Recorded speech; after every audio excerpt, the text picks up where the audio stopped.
Fellow citizens, on the eve of 69th anniversary of our independence, I extend warm greetings to all my brothers and sisters in the country and abroad. As we celebrate our 70th Independence Day, I respectfully bow to the heroes of our independence struggle, known and unknown, who fought, suffered, and sacrificed their lives to win freedom for us. Mahatma Gandhi's luminous leadership finally made the British quit India in 1947. When we gained independence in 1947, nobody believed that India will survive as a democracy. Yet, 7 decades later, 1.25 billion Indians, with all their diversity, have proved these forecasts wrong. The strong edifice of democracy, built by our founding fathers on the 4 pillars of justice, liberty, equality, and fraternity, has withstood several threats from both within and without, and has grown from strength to strength.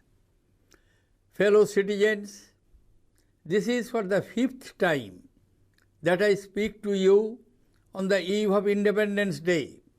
In the past 4 years, I have seen with some satisfaction a stable and progressive democracy in full play, with peaceful transfer of power from one party to another, from one government to another, and from one generation to another. Notwithstanding the different hues of political thought, I have seen the ruling party and the opposition coming together in pursuit of national agenda of development, unity, integrity, and security of the nation. In the just concluded session of Parliament, the passage of the Constitution Amendment Bill for the introduction of GST amidst non-partisan and quality parliamentary deliberations is reason enough to celebrate democratic maturity.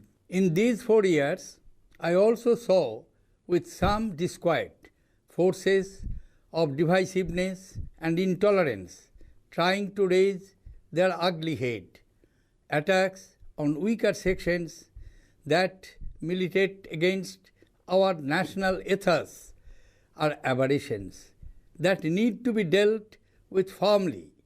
The collective wisdom of our society and our polity gives me the confidence that such forces will remain marginalized and India's remarkable growth story will continue uninterrupted.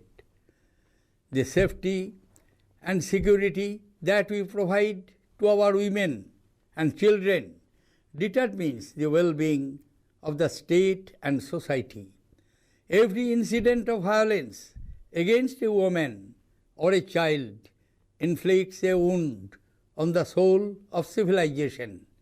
We cannot call ourselves a civilized society if we fail in this duty.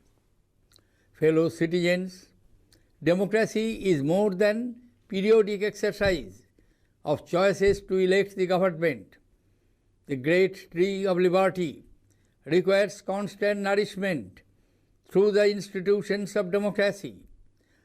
Disruptions, obstructionism, and unmindful pursuit of a divisive political agenda by groups and individuals lead to nothing but institutional travesty and constitutional subversion. Polarizing debates only deepen fault lines in public discourse. Our Constitution is not only a political or legal document, but also an emotional, cultural, and social contract. My distinguished predecessors, Dr. Sarvapalli Radhakrishnan, had said on the eve of Independence Day 50 years ago, and I quote, "We have adopted a democratic constitution. It helps us to maintain our individuality in the face of mounting pressures for standardized thinking and action. Democratic assemblies serve as safety valves for social tensions and prevent dangerous explosions. In an effective democracy, its members should be willing to accept law and lawful authority.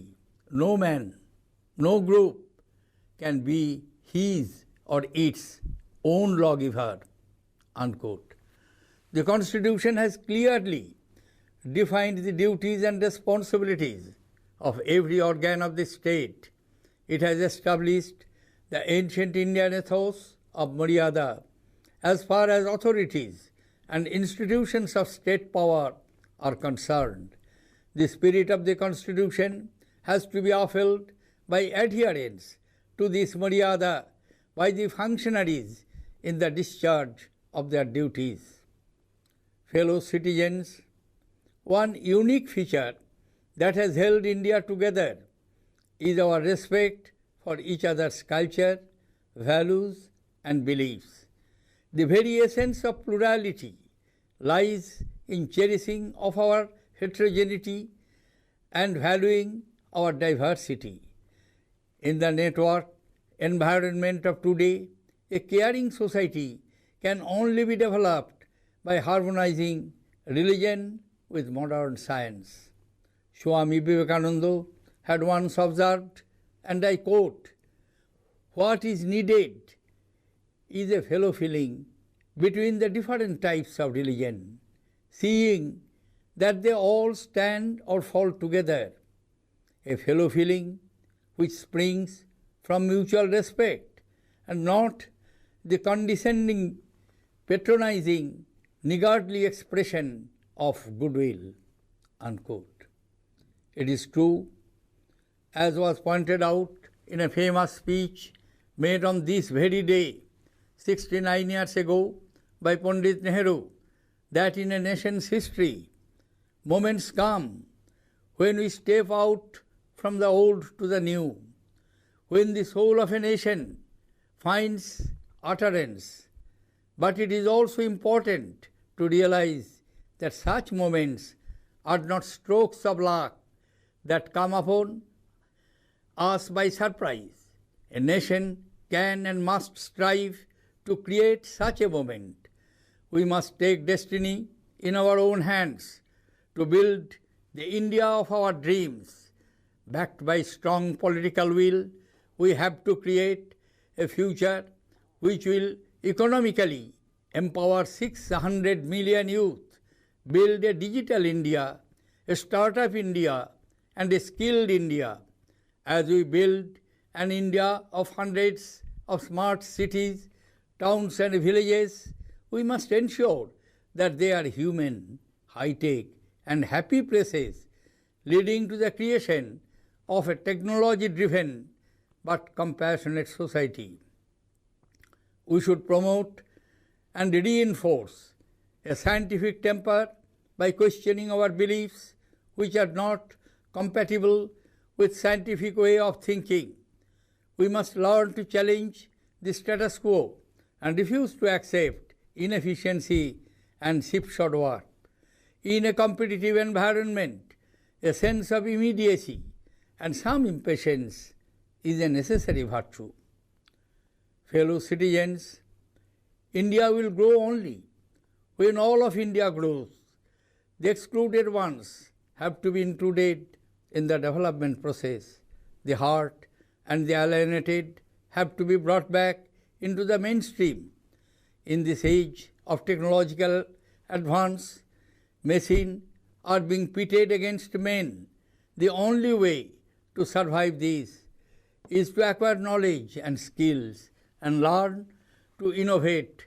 Inclusive innovations linked to the aspirations of our people can benefit a wide spectrum of society as well as preserve our diversity. We as a nation must nurture creativity, science and technology. Here, our schools and institutions of higher learning have a special responsibility. We often celebrate the achievements of our ancient past, but it would be wrong to rest on our laurels. It is much more important to look to the future. It is time to join hands to cooperate, innovate, and advance. India has had remarkable growth in recent times, often growing above 8% per annum over the last decade. International agencies have acknowledged India's status as the fastest growing major economy in the world and recognized major improvements in indices of ease of doing business and logistics performance. The startup movement and the innovative spirit of our young entrepreneurs have also attracted international attention. We must build on our strengths so that this lead can be sustained and turned and furthered. A normal monsoon this year gives us reason to cheer, unlike the past 2 years when below normal rains created agrarian distress. The fact that despite 2 consecutive drought years, inflation has remained below 6% and agricultural output has been stable is a testimony to our nation's resilience and to how far we have progressed since independence. Fellow citizens, our foreign policy has shown considerable dynamism in recent times. We have reinvigorated our historic bonds of friendship with traditional partners of Africa and Asia Pacific. We are in the process of forging new relationships based on shared values and mutual benefit with all countries, especially our immediate and extended neighborhood. There will be no stepping back on our neighborhood first policy. Close bonds of history, culture, civilization, and geography provide the people of South Asia with an extraordinary opportunity to carve out a common destiny and to march together towards prosperity. This opportunity must be seized without delay. India's focus in foreign policy will remain on peaceful coexistence and harnessing technology and resources for its economic development. Recent initiatives have enhanced energy security, promoted food security, and created international partnerships to take our flagship development programs forward. The world has witnessed a spate of terror activities having their roots in radicalization of people on the basis of religion. These forces, apart from killing innocent people in the name of religion, also threaten to disturb geopolitical divides, which could prove disastrous for world peace. The inhuman, mindless and barbaric modus operandi of such people have been visible in France, Belgium, United States, Nigeria, Kenya, and closer home in Afghanistan and Bangladesh recently. These forces now pose a danger to the entire community of nations. The world will have to fight them unconditionally and in one voice. Fellow citizens, for all the challenges that we see in front of ourselves, I have a great belief in our innate and inherent capacity as an ancient country whose soul and jijivisha, the will to live and excel, can never be suppressed. Various forces, external as well as internal, have tried to smother this soul of India over millennia, but every time this soul has emerged more powerful and more glorious, having neutralized, assimilated, and incorporated every challenge that it faced. India, through its unique civilizational contribution, has repeatedly conveyed the message of peace and harmony to the trouble-torn world. In 1970, historian Arnold Toynbee had the following to say about India's role in contemporary history. I quote, "Today, we are still living in this transitional chapter of the world's history, but it is already becoming clear that a chapter which had a Western beginning will have to have an Indian ending if it is not to end in the self-destruction of the human race." Unquote. Toynbee further went on to say that at the crossroad of human history, the only way of salvation of mankind is the Indian way. Fellow citizens, on this occasion, I convey my special greetings and gratitude to the members of our armed forces, paramilitary and internal security forces who are at the forefront of guarding and preserving the unity, integrity, and security of our motherland. In the end, I would once again invoke the Upanishads as I had invoked in my first address on the eve of Independence Day 4 years ago. For this invocation shall live forever, as will Mother India.